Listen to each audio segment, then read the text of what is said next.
یہ ہے کہ وہ طے کر لے، شرط یہ ہے کہ وہ طے کر لے۔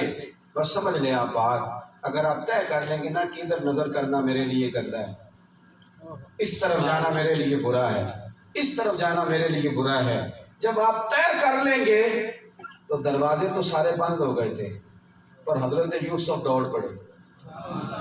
حضرت یوسف دوڑ پڑے کہ مالک جو کام میرے لیے ٹھیک نہیں میں کر سکتا، دروازے تو بند تھے لیکن وہ دوڑ پڑے نا، پھر جدھر جدھر گئے رب کریم نے وہ سارے دروازے کھول دیے۔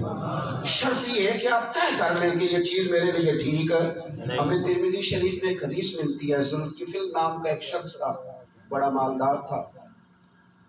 ایک عورت جس کے بچے یتیم تھے مجبور ہو کے اس کے دروازے کی سوالی ہوئی۔ وہ مالدار تھا لیکن اپنے کردار کے لحاظ سے بڑا گرا ہوا شخص تھا۔ خاتون سے کہنے لگا کہ میں تیری جھولی تو پیسوں سے بھر دوں گا لیکن میرے ساتھ منہ کالا کرنا پڑے۔ کہنے لگی کہ میں بڑے پاک باپ کی بیٹی ہوں، بڑی طیب ماں کے بطن سے جنم لیا، زندگی میں حرام کی طرف رب کریم نے توجہ نہیں جانے دی، تو اللہ سے ڈر، اور یہ غلاظت والا کام ہے، یہ گندا کام ہے، یہ باطن میلا ہو تو لوگ اس طرح کرتے، تو مہربانی کر مجھے اس سے بچا۔ اس نے کہا ٹھیک ہے، پھر نہیں تو بھاگ جا، کچھ بھی نہیں دیتا۔ اولاد آدمی کو کمزور کر دیتی، بزدل کر دیتی۔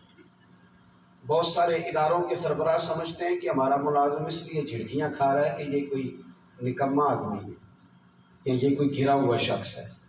وہ سمجھتے ہیں کہ شاید اس لیے ہماری جھڑکیاں برداشت کر رہا ہے کہ یہ کوئی کمزور ہے۔ ایسا نہیں، ہو سکتا ہے کہ وہ شعور کے لحاظ سے، عقل کے لحاظ سے، عبادت کے لحاظ سے تجھ سے آگے ہو، وہ تو تیری جھڑکیاں سہ رہا ہے اس لیے کہ بچے بھوکے ہیں گھر میں، وہ تو تیری بات اس لیے برداشت کر رہا ہے کہ بیٹیوں کا بیاہ کرنا ہے، وہ تو اس لیے سہتا جا رہا ہے بیچارہ، اسے کمزور کر دیا اس کے گھر کے حالات نے، اور تو ہے کہ سمجھ رہا ہے کہ شاید میں کوئی بہت بڑی چیز ہوں اس لیے میری ڈانٹ صحیح جا رہی ہے۔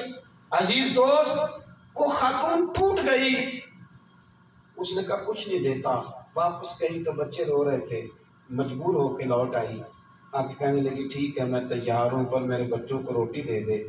ذوالکفل کہتا میں نے جب دروازہ بند کیا اور میں منہ کالا کرنے کو اس بی بی کے قریب ہونے لگا، عورت کی پاکیزگی دیکھنا، یہاں میں عورت کی پاکیزگی کی بات کر، قریب ہونے لگا تو اس کا وجود کانپنے لگا، وہ ڈری۔ اللہ کرے آپ سمجھے میری بات کو۔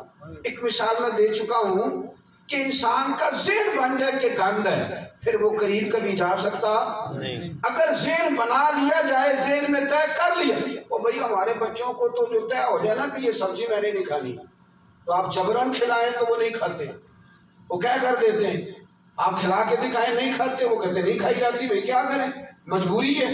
جو بچے دودھ نہیں پیتے ان کی اماں 10 تھپڑ بھی لگا لے تو کہتے ہیں مجھ سے پیا جاتا، ذہن بن گیا کہ مجھے پسند نہیں۔ بس اس ناپاکی کو ناپاکی سمجھنا شروع کریں، اس گندگی کو گندگی سمجھنا شروع کریں، پھر شیطان کوئی بھی لذت بنا کے سامنے نہیں لا سکتا۔ دروازے بند کر کے کہتے ہیں میں خاتون کے قریب ہوا، وہ کانپی، اس کا وجود راشا طاری ہو گیا جسم پر۔ میں نے اس بی بی سے کہا کہ دروازے تو سارے بند ہیں، تو کہیں کو ڈر رہی ہے؟ تو وہ کہنے لگی نہیں، ایک دروازہ ہے جو بند ہو ہی نہیں سکتا۔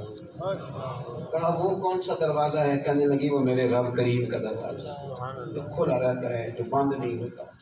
وہ دیکھ رہا ہے، وہ شخص کہتا ہے کیا اس عورت کی پاکیزگی اور اس کے جملوں کا خلوص تھا، کیا ان لفظوں میں تاثیر کا نور تھا کہ میرے سینے میں اتر گیا؟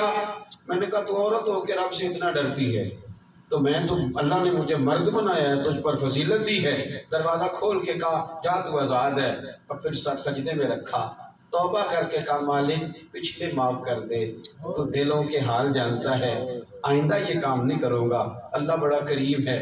توبہ بھی قبول ہوئی اور رات کو ہی جناب اسرائیل بھی آ گئے، روح بھی پرواز کر گئی۔ سویرے لوگ جنازہ تک پڑھنے کو تیار نہیں تھے کہ اس کا تو روپ معاشرے نے کچھ اور دیکھا تھا، لیکن چونکہ اس گندگی سے نکل آیا تھا، توبہ سچی تھی، ترمذی میں موجود ہے کہ صبح اس کے دروازے پر لکھا ہوا تھا لوگوں رب کریم نے کفل کی بخشش فرما دی ہے۔ تو اپنے مزاج میں ذہن کے اندر آپ اس بات کو لیں۔ یہ تو بات تھی نا ایک خاتون کی